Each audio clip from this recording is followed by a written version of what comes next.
And hi, everybody. I'm Walter, and I'm the Dutch mentor. And welcome again to our Monday morning chat about leadership. I'm here today with Bob Cooper, who I've been had the pleasure with meeting multiple times. I look at him as not only as a great business leader, HR professional, but also a friend and a mentor, whom I receive regular insights to how I'm doing, how the business is going, and what is taking place in the healthcare world. So, Bob, thank you again for joining me today in conversation. And why don't we start first by painting a picture of your background, and then we'll dive into what I think is really, really important today about, if we want to perform, we have to measure. If we measure, we need to meet.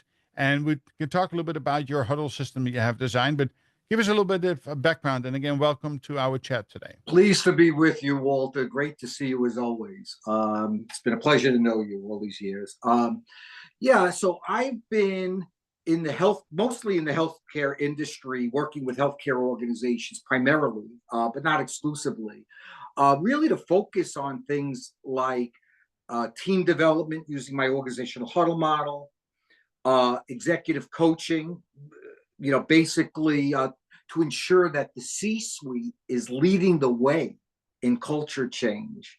And that links a lot to my book, Heart and Soul in the Boardroom. And so my primary focus in all of my work falls into the purpose of everything I do, which is to help individuals and teams to reach their full potential. So whether I'm working one-on-one with an individual or with a group of people, the commitment from me is to do everything I possibly can to help them reach their full potential. Yeah, thank you for highlighting that. And it's so true that, we want teams to perform, but we should always start with the person, right? It is, and that's why our work that we do is so closely associated and relatable, is that too often people get thrusted into leadership roles without having the true background, the skills, knowledge, and abilities. And we need to start there because you can only push people for so long until things start breaking. And the thing that I admire most, over time, and especially with the book that you have written, and then really, what you are continuously promoting about the huddle, I think that people have finally gotten to the point that everybody's huddling, right? Especially the safety huddle first thing in the morning. Now, when I ask questions, does the huddle add value? You will find out very quickly that probably 60, 70% of the time, not really. It's nice to come together. I think the value of the conversation before the huddle or after the huddle is more important to us than what is actually discussed at the huddle. So take us back to when you designed your huddle theory, and what was the premise behind it? Why was it so important? And what do you have to accomplish in the huddle? Yeah. So let's go back to why I developed it.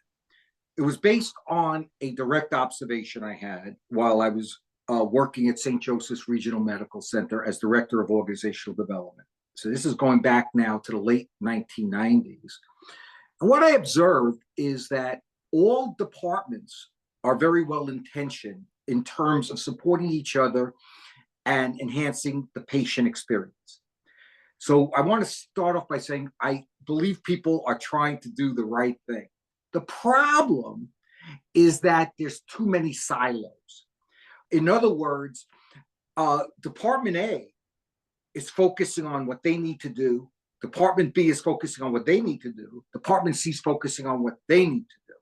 In designing my organizational huddle model, I said, wait a minute, what if we take these departments and create a process whereby they can stop the action, look at each other as customers of each other, and pay very close attention to the needs.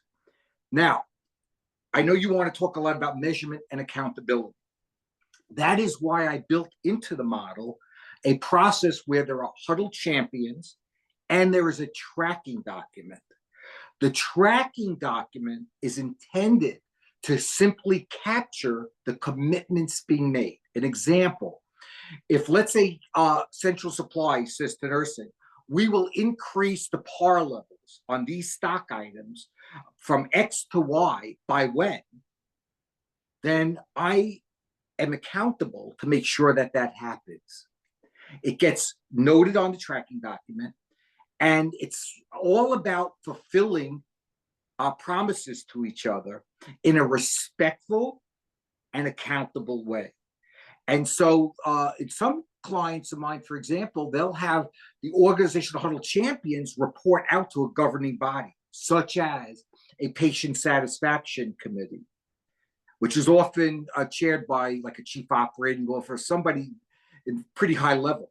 And the only purpose of the reporting out is to just talk about what have we been accomplishing and are our commitments getting fulfilled, so that if there's a breakdown in accountability, we need to address that immediately. And so what it does, it basically sends a message to the culture. We take internal customer support very seriously. We believe that in order to enhance the patient experience, we must see each other as customers, respond to each other as customers, and hold each other accountable as customers. Excellent. And I think that if you add one more thing to it, is that if you measure that for an extended period of time, you actually can build sustainable processes. And that is 100%. something, and that's something we see all over healthcare and most organizations, that people have brilliant ideas. They put things into place and then they don't stay with it. They don't measure it for long enough, and things fall back to the old way of doing it when nobody is looking. And that's, again, the huddle system. And then, having a balanced scorecard, by tracking these things on a daily basis, and I promote using red, yellow, and green for performance elements, so you can see, using trend lines. So you manage a trend line, not just a single occurrence, that allows you then to see the bigger picture, but also have that self accountability come into it. So before you start a huddle system with champions, it comes down to making sure that the people who are engaged in this have a level of competency, right? They need to understand that. So talk a little bit about that. In the beginning, you have to work on people before you can put systems into place, right? Because the last thing we need to do is putting another system into place. People are only understand 10%, and it never reaches fullest value. So how do you go about developing the right people to be able to roll out a system that is going to be sustainable over time? Yeah, it's a great question. And I think that we first start at the top. It becomes essential that the C-suite understand the model in terms of the purpose of the model, the selection process, the measurement process, the accountability process, and how to view this model as a part of the way they run the business. That becomes essential. The second piece is in the selection of champions. You want to look for individuals who already have demonstrated that they have good collaborative skills, that they believe in measurement, they believe in accountability, they have good influence skills, good communication skills. Once we have those champions identified, then you can put them through a comprehensive training and coaching process to help them be able to effectively roll it out. But I think what's so important is I always like to, in any change process, I always like to start at the top, because you want to make sure there's alignment between the model itself, what the model is geared to accomplish, and integrated into how the C-suite sees it as part of their way in running the business. Yeah, very much so. It is the top-down, bottom-up approach. I will go back to the Cutter model, right? You have to have an absolute clear vision, and you have to establish a sense of urgency. And when I worked at Nyack Hospital, we the original inventors of the no-wait ED, the only way that could have worked is the CEO and other executives to be in the room initially, and until we got to a point of process rollout and sustainment, before they took a step back. Not that they had to lead the word or the process, but their mere presence helped establish a sense of urgency. If it was important to them, then it is likely going to be important to everybody else. And when you haven't, I'm the first one to talk about delegation, right? A leader cannot do everything themselves. They have to shift the power from the doer, or from the owner to the performer, but at the same token, with accountability.